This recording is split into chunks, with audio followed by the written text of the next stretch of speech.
Welcome to the new segment, and we're going to call this co-living deal or no deal. The reason why we're going to do this is because when I first got into co-living, I had no idea. Actually, let's take a step back. When I first got into real estate, I had no idea on how to identify whether a deal was a good deal or a bad deal. So I had to learn all of that first. Then when I got into co-living and I was looking at different properties to see if they qualified as a co-living home or to be converted into a co-living home, it was another level of analysis and research that I had to go through to see if it was going to be a good, profitable, cash flowing deal as opposed to, a dud or a lemon or a bad deal.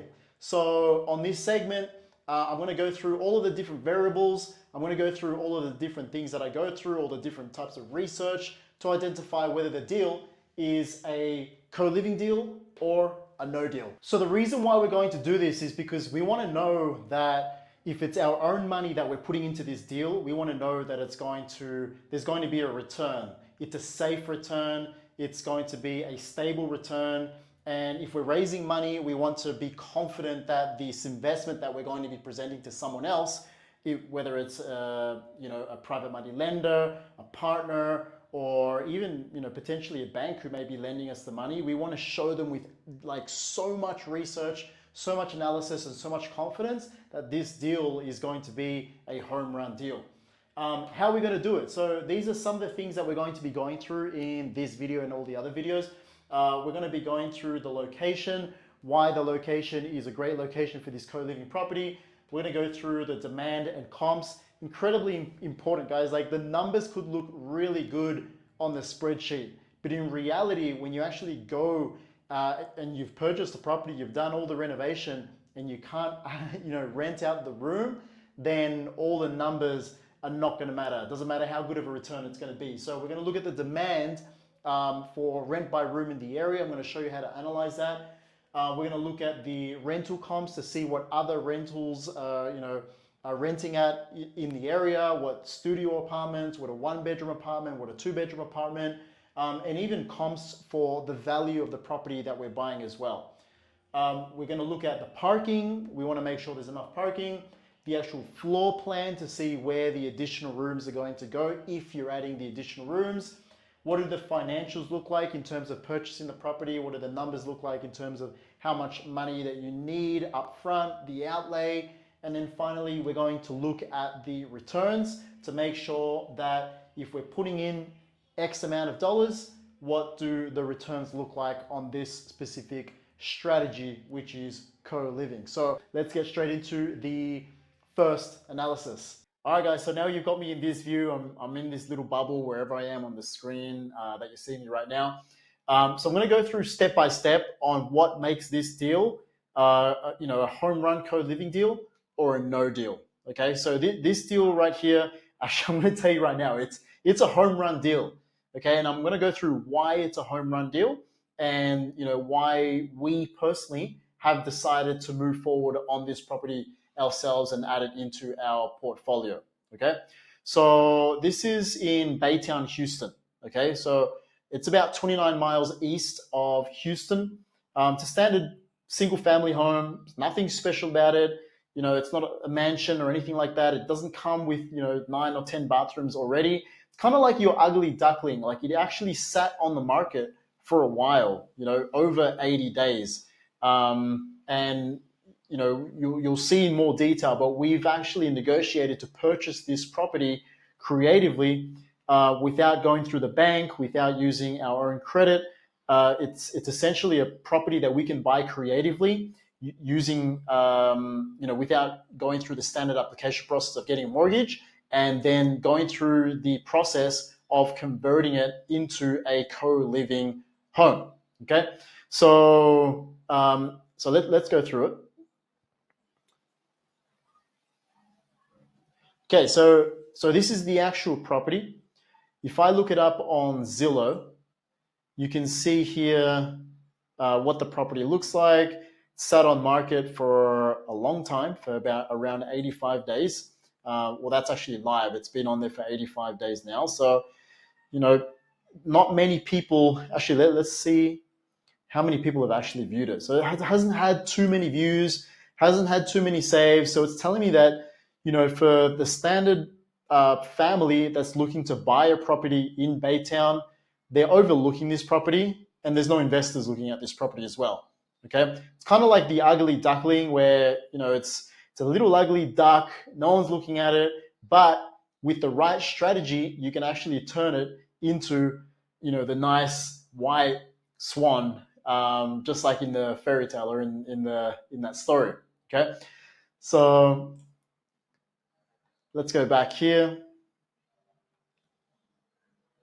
Okay, so this is where it is on the map. Let's just go to Google Maps, and this is something that I always do. I always go to Google Maps because I want to see where it is on the actual map. I want to see what's going on. I want to see what is in the immediate area, how far it is from a major city, how far it is drive, miles, etc. Here we can see Baytown is like a small city east of Houston. If we zoom in, and I'll show you where this property actually is as well. Okay, so this is where the property is located, right here. If we zoom out slightly, what you're going to find is this is Bay Plaza. So it's a big plaza. There's shops, there's supermarket. It's a local supermarket, but it's quite large. It's a big one. And there's another 2 or 3 large malls or shopping complexes here in Baytown. Even though it looks quite small, we've got the Kruger here, and then all along here we've got restaurants, we've got service station or gas stations, different stores, different shops. So it's a short walk from a lot of the action that's actually happening. In terms of downtown Baytown, that's a little further. It's like down here, which is still not too far away. It's about 2.5 miles, or less than a 5-minute drive from the subject property. So when you're analyzing a potential property, one of the most important things is having enough parking spots. Now, you can get extremely lucky and have enough parking spots for everyone, but in most cases, you may only have enough parking spots for 80 to 90% of the number of tenants that you're going to have in the property at full occupancy. In this particular scenario, we're going to convert this property into a 9-bedroom home, okay? Now, in terms of how much parking we have available at the property for the tenants is 6. We have 6 parking spots. Now, the way the parking is going to look, it's going to be 3 vertical cars parked on the driveway. May not look like you can park right here, but you can. It's just a tree that's covering this area, but it is a wide driveway. And then we can fit 3 cars on the street. Now, with additional parking spots, and this is dependent on the neighborhood, it depends on the neighbors. There's a few different variables, but if you're going to rent out the additional rooms to other tenants with cars, let's say the first 6 have cars, they take up all of these spots, and then you have another 2 or 3 with cars as well. One of the things that I like to do is I like to go into Google Maps and I like to go into Google Street View as well. And I like to have a look at the area to see what's going on, who's parking where, and to see if there's people parking on the street as well. Okay, now depending on the neighborhood, you can get away with parking in front of other people's houses. At the end of the day, it's not the most ideal thing that you want to do, but if you see that there's people already parking in the street, you can just do exactly the same. So at the end of the day, street parking is public parking, unless there's different signs, unless there's signs that say there's specific parking for specific people. Street parking is public parking. So when you're looking at the area, if you see that these spaces here are not taken up, then you can park there by all means. There's nothing wrong with parking there. But as you can see, it's a wide driveway, so you can have 1, 2, 3 cars parked in here, and then you can have 3 cars parked across here. Even though Google Maps makes it look a little small, you can get 3 cars across here as well. Okay, so in terms of the property details, it's a four bedrooms, it's got 2 bathrooms, it was built in 1957, and it's a 2,400 square foot. When we're looking at criteria on properties to buy that we can convert into a co-living, we want at least a 1,700 square foot if it's a 3 bedroom and we're adding an additional, 3 bedrooms. Okay. In this scenario, it's already got 4 bedrooms and it's a 2,400 square foot, meaning it's pretty big on the inside, meaning there should be some big open areas in the inside of the house that will allow us to convert into bedrooms as well. This is another very important thing that my team looks at. We want to stay away from HOAs altogether. We don't want to buy a property inside an HOA and convert it into a co-living home. The reason why is because HOAs can change their rules. Even if inside their documents they say that there's no restrictions, they can change their rules at any time, putting your co-living business and operation in danger. The reason why we do this is for long-term cash flow, and we don't want to run into a situation 6 months down the track when the HOA is you or enforcing you to shut down your co-living operation, which has happened to a lot of people in the past. If you're looking at a potential co-living property, if it's inside an HOA, for us at least, it's a blanket no. I would recommend if it's your first property, your first co-living property, and you see that it's in an HOA, stay away from that one, look at a different property, okay? So what do the financial details look like? How are we actually going to be purchasing this property? We're going to be using a strategy called subject to, which is a creative way of purchasing a property where we negotiate to leave the mortgage under the existing seller's name, and us or the buyer is going to take over the monthly payments of that mortgage. Okay. So in this particular situation, we're purchasing the property for $241,000. That's the purchase price of the actual property in this deal. The outstanding mortgage that we're taking over the payments for is $201,100.09. That's the remaining debt that's on the mortgage. Now, the mortgage is not going anywhere. It's staying under the name of the existing seller. So the existing owner of the property now, before we close on the property, he's keeping that mortgage under his name.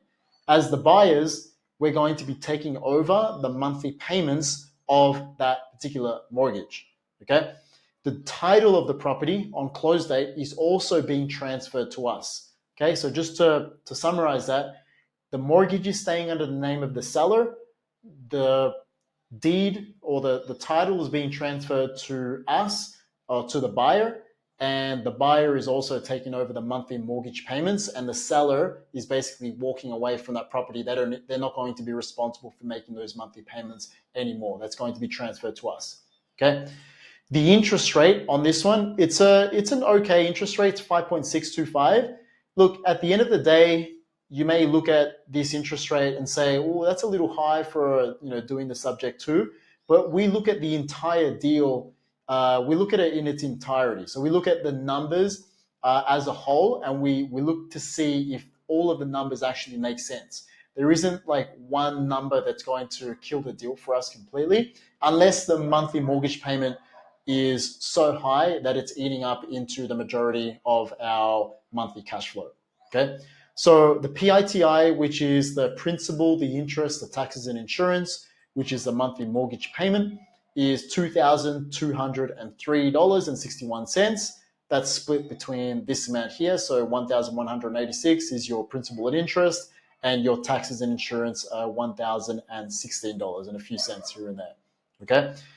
The entry fee to buy the property, so the entry fee just for the property itself without doing any of the conversion, is $45,794, plus the transaction coordination costs, which are roughly around $1,000, plus the closing costs, which will be around $2,000 to $3,000 for the closing. Okay. We overestimate the closing costs because we always like to be conservative. We've overestimated it at $5,000. we use this, and I'll show you the financials in a moment to calculate an estimate of the cash on cash return conservatively, because we always like to be conservative when we're presenting the numbers to an investor, and you should too. Okay, so what is the execution going to look like? So we're going to convert this 4-bedroom home into a 9-bedroom. We're going to fully furnish each room, and then the final product is to rent out each room individually. Now you may be thinking, but where are all these rooms going to go? Where are all of the existing rooms right now? What about the bathrooms, etc.? So let me show you the photos and the video walkthrough so you can see exactly where it is. Okay, so let's take a look at some of the photos that we've got here. I actually sent 2 contractors, so I've had 2 opinions on this particular property just to make sure that the property is in good shape. Now you're going to see some wear and tear from the previous tenants that were inside this property, and that's all going to be part of the renovation. So there's going to be a coat of paint. There's going to be some. It's basically going to become rent ready. So when a tenant goes in there, they're going to see it's all nice and freshly updated. That's one of the bathrooms. This is the backyard. This is that's going to be patched up. This is the entrance. This is the first entrance to the property.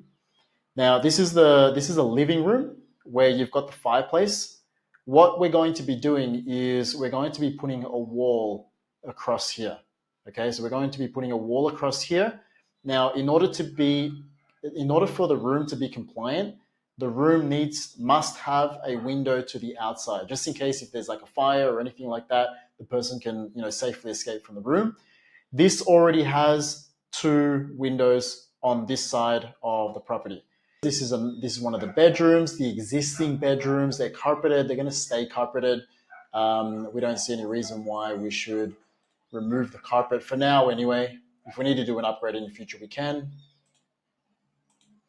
Those are the bedrooms right there. And any smudges that you see here, as part of the renovation, the contractor, he's going to be repainting the house. So it's going to become rent ready, and it's going to become functional enough to be able to charge the average rent that we're seeing in the area for the property into cash flow. One of the existing bathrooms. This is the front yard with the driveway. Now, this is the dining room. There's going to be a wall across here and here to turn this into a room. Okay, this is unusable space, and we don't really want to put a table where the tenants can congregate and spend time with each other, because in these co-living properties, they don't actually spend time with each other. Basically, what they do is they stay in their own rooms, they use the kitchen as the communal area, and they go in and out of the house. So in terms of using this as a communal area, not necessary. So that's the reason why we can use this and we can turn it into another room, because there's already a window there. So this is another section where we can turn into another room. We're going to be putting a wall right down the middle, and this is going to be an additional 2 rooms that we're going to be adding as part of the 5 bedrooms that we're adding to this particular property. Okay, this is one of the bathrooms. This is just another angle of the living room, another angle, the kitchen. So yeah, so this is where we're going to be putting the additional room.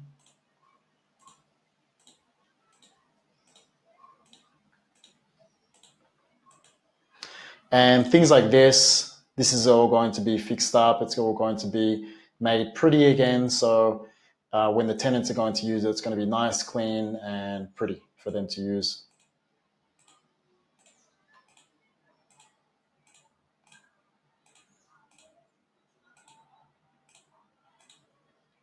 So there you have it, guys. That's the inside of the property. That's what it looks like.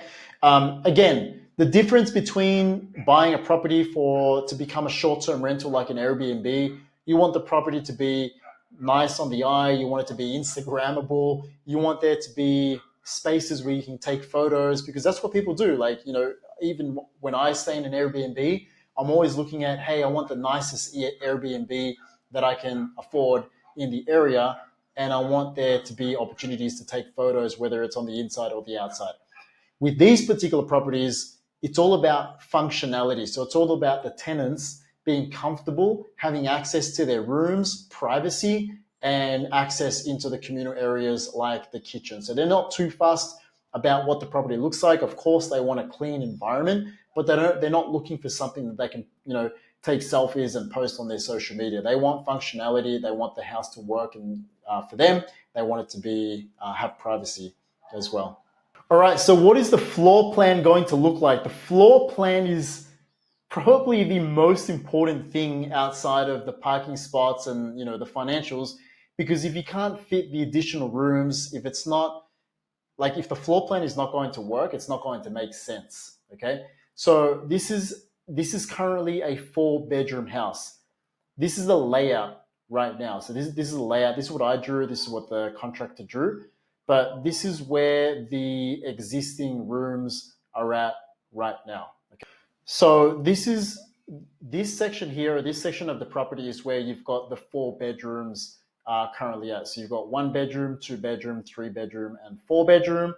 This is the master bedroom right here that it's got its own bathroom. But what we're going to do, and what we've done in the past, is we add a little, like a wall here that separates the master bedroom from the bathroom. So then anyone has access, or everyone in the household has access to this particular bathroom here. Okay. The other bathroom is over here, which is already got access towards everyone. But basically what we'll be doing is these 4 bedrooms here will have access to this bathroom, and these 5 bedrooms here will have access to this particular bathroom right here. Okay. This section here is where you've got the fireplace right here. What we're going to do, if you look over here, we're going to be putting a wall here and a wall here, so we can separate this into 2 rooms. And then the other big space that you saw, we're going to split that into 2 rooms as well. So we're going to add a window here. There's already a window there. We're going to add a room here. They're going to have separate entrances.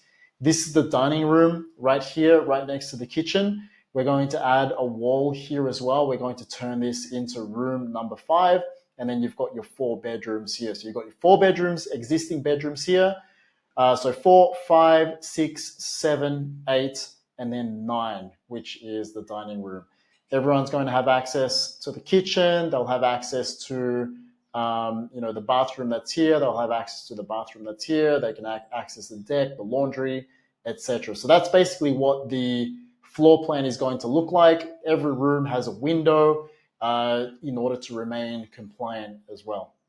Okay, so finally, let's go into the financials. Let's have a look at what the numbers actually look like. Okay, so this is a calculator that I use to determine whether or not a deal is a deal or not a deal.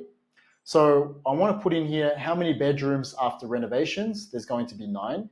How many bedrooms need to be added? So there's currently 4 bedrooms. I'm going to be adding 5. How many bathrooms need to be added? We're not adding any.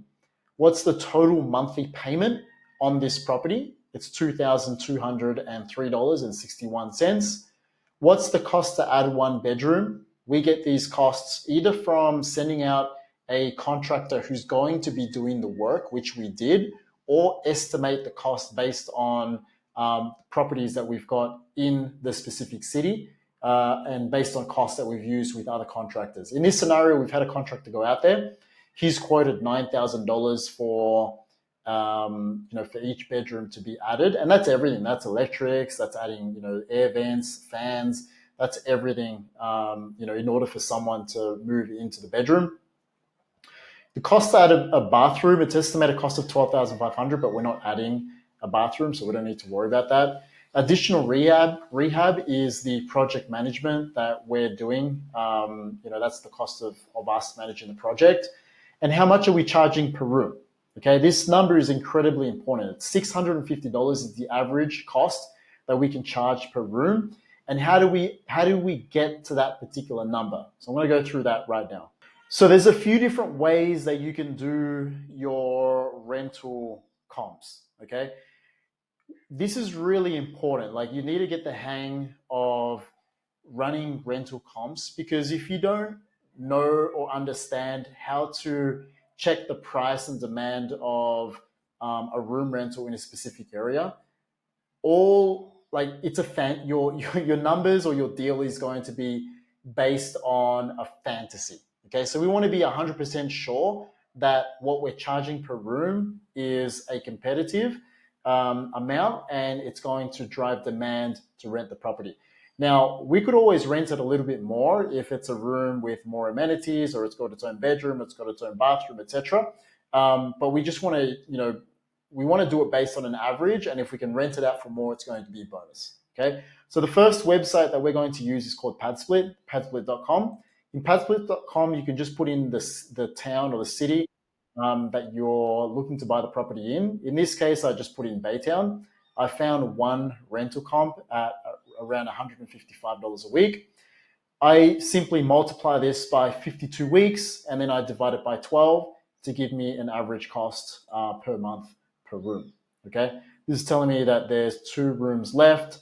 If I go into it, it was a total of around 7 bedrooms, so that's good. 5 bedrooms are rented out. There's 2 rooms left, but I don't just want to go off one source, especially if there's only 1 room there, and especially if, especially if there's only like a small number of houses that are being advertised on PadSplit. So I want to use all my sources. Okay. So we also spoke to a co-living investor that has a house close by to Baytown. It's only 5 miles away from Baytown downtown. And he basically mentioned that it's competitive to rent out the rooms for $650, specifically in the location where we've got this property in as well. So this is another form. You can ask experienced co-living investors what their opinion is on the room. Ask multiple so you can get an idea on what the different opinions of what those investors are. And even better if they've got a property close to your subject property, because then you can compare, you can ask for occupancy rates as well. Now, there's another method. This is a method that I saw on one of Pace Morby's videos, so I just call it the Pace Morby method, to calculate the room rates for an area that are not on PadSplit or don't have too many comps on PadSplit. So what you want to do is you want to either go into apartments.com, Zillow, realtor.com, and you want to look at 1 bedrooms and studios for rent as close to the subject property as possible. Add them all together, then divide them by the number of rentals that you've looked at, and then divide that by 75% to give you an average room rental. I used apartments.com, gave me 3 comps. As you can see, I added them all together. They're going to be much higher than what the room rental is because they're either studios or 1-bedroom apartments. That's why you want to get the average, and then you want to divide that or multiply that by 75% to get you the average room rental. And that gave us an average of $678 per room. Then we want to use other sources, for example, Airbnb. I jumped onto Airbnb, I looked at Baytown. The average is $37 per night or $1,100 per month. You can also multiply this by 75% to give you, what the average room rental is going to be as well. So if I add them all together, conservatively, the average room rental that I can get in Baytown is going to be about $650. So that's why I put the $650 here, and then all of my financials are calculated based on this particular number here. So as you can see, if I don't do my proper research and I overinflate it and I calculate my financials based on $800, it may look good on the spreadsheet, but realistically, it's not really what I'm going to get. I'm going to outprice the room rentals for the market, and no one's going to rent the rooms. Okay. So we've covered this section here. Ashley, how much is it going to cost to furnish each bedroom? For us, based on the websites that we use, such as Amazon, it costs us about $700 on average per room, including everything for the kitchen and linen, like literally everything, beds, etc. So we've gone through the numbers that we've put into the the co-living deal calculator that I created. So this is where we got the numbers from. So this is from the mortgage. This is the number of bedrooms after renovations, the number of bedrooms that we're adding. If you're adding a bedroom, a bathroom, you want to add that in there as well. Cost to add a bedroom. This is going to come from experience. If you don't have experience with doing it, reach out to a contractor that has experience with co-living or adding additional rooms, or feel free to reach out to us. For this particular property, it's going to be $9,000. And how much we're charging per room, it's $650 on average. You saw how I calculated that. And it's an average of $700 for each bedroom. And that includes everything. That's the beds, linen, wardrobes, desk, kitchen utensils, additional fridge. Like that's for everything. So the entry fee, we want to put that in there as well. It's $45,794. The closing costs are an estimate. Okay, it's $5,000. Realistically, I know the closing cost for this is going to be around $3,000, but we've just put $5,000 just to overestimate. The furnishings is 9 bedrooms times 700. The renovation for the additional rooms is 5 bedrooms times 9,000. The renovation for additional bathrooms, we're not adding a bathroom. Additional rehab, that is the project management for us. And the holding costs, it takes around 2 months to complete the renovation, set up the property, and rent out each room to about 80 to 90% occupancy. So that's why we want to budget for 2 months worth of monthly payments without having anyone in there, because that's how long it's going to take to stabilize the property. So adding all of this up, the total cash that would be required to move forward on this deal is $111,501.22. That is the cost of purchasing the property, so the entry fee to buy the property, and also all of the additionals, such as the closing costs, your furnishings, your rehab, project management, holding costs, etc. All of everything. So literally everything to stabilize the property is going to be $111,501. Okay. How do we know whether this is a deal or not? Okay. Up until now, I know how much I need to spend. I know how much I need to, the breakdown of all those costs. But how do I know whether or not this is I'm going to get a return on this money? Okay, so this is where we figure out the gross income. So we do 9 rooms by 650. That's a total gross income before any expenses, $5,850. That's the total. The total monthly payment that it's going to cost us for to pay the monthly mortgage payment every month is $2,203.61. And then we take away the monthly expenses as well. So the monthly expenses is capital expenditures, so money you're putting away in case something happens, and also the utilities, because as the owner of the property, we're paying for the utilities, and as an owner of co-living, you're paying for the utilities, unless you want to charge the utilities on top. But to make it all inclusive for the tenant, to make it as attractive as possible, you want to include it inside the $650 or inside the monthly payment that your tenant is paying you every single month. So in this case, it's $1,100. Nothing here, and the total monthly expenses is $3,303.61. If I subtract this from the total amount that I'm going to be bringing in every month at 100% occupancy, that leaves me a net profit or a net income of $2,546.39. So as an investor, I'm looking at this deal and I'm saying, okay, if I'm going to put in $111,000 into this particular deal, what do I get back? Okay, so as long as I maintain the property, as long as I maintain the occupancy, I'm going to get back $2,500 every single month. That's pretty good. That means that it's a 27.4% cash on cash return on the money that I'm putting into this particular deal. All right, guys, so is this a home run co-living deal or a no deal? It's a home run, guys. Like, this is literally a slam dunk. You can't get well, you can't get better than this. There's other great home run deals, but this deal specifically, this is a home run deal, and I'm going to explain why.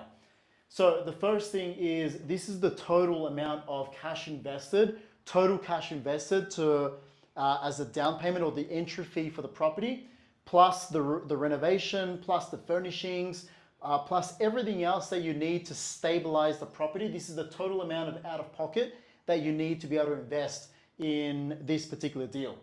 Okay, the monthly cash flow is 2,546. If I divide this by that, it's going to give me a return. It's going to take me 43.79 months for me to get my initial money back that I invest. That's if I have this money in the bank right now. Okay, if I divide that into 12 months, it's going to be 3.64 years to get my, for my investment to pay for itself. Okay, if you compare this to like a standard business in like most cases, most businesses are out of business in their first 3 years. This is basically a business that you're buying for $111,000, and you're either going to use a property management company or you're going to learn to manage it yourself, which is not hard. Like, we can help you do that as well. In 3.64 years, like, your total investment is paid for itself. Secondly, it's a 27.4% cash on cash return. The way that we figure that out is by taking the total amount that you invest and then you divide that by the annual cash flow. Or you take your annual cash flow, and you divide that by the total amount that you've invested. And lastly, the amount that you're making per month, which is after all expenses, which is $2,546. If you multiply that by 12 months, that's going to give you an annual net income or cash flow of $30,556. Okay. Now, you may be looking at this deal and saying, hey, I don't have $111,000 in my bank. I don't have a property that I can borrow against as a home line of equity and to put into this particular deal. So one of the things that we do is we raise private money. So we work with people that have access to money and we borrow the funds. So we'll borrow this amount here and then we'll pay them back from the cash flow that we're making every single month. So to give you a rounded example, if I borrow $120,000 to put into this particular deal, and I'm offering 12% annualized to my investor, and I'm paying interest only every single month, that's a monthly payment of $1,200 that I need to make to my investor. If I'm borrowing the money for 24 months, that means that I'm going to pay the investor $1,200 every month from my $2,500, and then I'm going to keep the difference. Okay, so this amount here, which is the interest only payment that I'm paying to the investor, this is coming from the cash flow that I'm making every single month. And at the end of the 24 months, I'm going to pay out my investor the $120,000 that I originally borrowed from them. And that's going to be a conversation for another day on how to pay out your investor. But essentially, you're paying your investor back from the money that you're making every single month. And that's the reason why understanding how to underwrite or analyze and research the deal to ensure that it makes sense, that it's profitable, that it's going to work, that it's going to pay you this amount of money is incredibly important. Because now you can, with like so much confidence, you can go to an investor and say, hey man, I only need $120,000. I'm going to guarantee that you're going to get paid. Well, nothing's a guarantee, but I'm going to make sure that you're paid. I'm super confident that you're going to be paid your $1,200 interest only payment every single month, because I've done all of this research and I'm going to show it to you as to how I'm going to get $2,500 cash flow after all my expenses every single month. And this is why I'm confident that I'm going to be able to pay you your $1,200 every single month and pay you out at the end of the 24 months. So that's just one way that you can raise money and you can pay your investor. But guys, if you like this content, if you like how I've done the research, if you like how I'm showing you how I'm analyzing a particular deal, let me know. Drop your questions below. All questions are valid. If you want, question what I've researched, what I've analyzed as well. And I'm going to be doing a lot more of these deal analysis and underwriting, so you can see exactly what the process is to understand whether a deal is a home run co-living deal or it's a lemon. See you guys on the next video.